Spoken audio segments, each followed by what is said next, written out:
Religious leaders have been urged to reinvigorate civic education efforts at the community level to give impetus to the war against violent extremism. Nyanza Regional Commissioner Flora Muroa said religious leaders were at a vantage position to reach out community, specifically the youth who are susceptible to radicalization. Sensitization, she added, was critical in the fight against violent extremism since those prowling on Kenyan youths have shifted to the base area where traditional not suspected to harbor such activities. We are very happy to be here today to validate the national strategy on countering violent extremism, which runs from 2024 to 2029. And what we are having today is stakeholders' participation in the validation. Of course, the strategy also has a lot of contribution from the stakeholders, and of course, our country still faces the threat of violent extremism, and that's the reason why it is important to keep improving on our strategies. Yes. You know, violent extremism, and I want to correct you because in my earlier speech, I indicated that in this part of the country, that is Nyanza, people think that you are not prone to violent extremism. You see, you mentioned the other regions without mentioning Nyanza. Last year we had a case of violent extremism in Siaya, where we lost one of our police officers, and the second one was injured. So there's a big difference between violent extremism and banditry, as you put it, because violent extremism is a very complicated matter, whereby the security agencies have to keep updating their strategies on how to fight the extremism.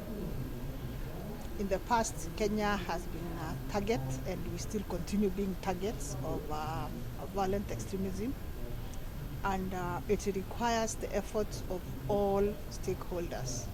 We need to bring together the state and non-state actors to be able to fight violent extremism in our country. You realize that technology is one of the things that violent extremists use, which on the other side is not so much used by bandits, and it is easier dealing with the bandits than dealing with the violent extremists. Yeah. So one of them is education. This is the greatest strategy that we must and we have always advocated for, because many of our people do not know what violent extremism is. And as I've said earlier, many of our people believe that this is something that happens in Garissa, happens in Mandera, doesn't happen here, only to realize that we have sleeper cells in some parts of our region. Therefore, our people require education to be able even to identify when their children have been recruited to violent extremism.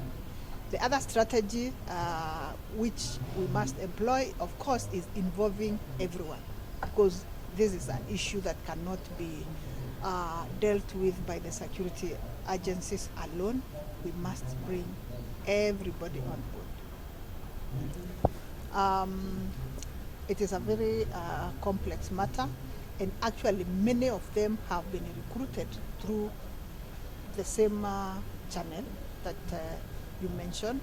It is therefore upon government and all the other stakeholders to ensure that our youth are getting the right information from the internet, if I may use that word, because sometimes it becomes very difficult to monitor what they are doing.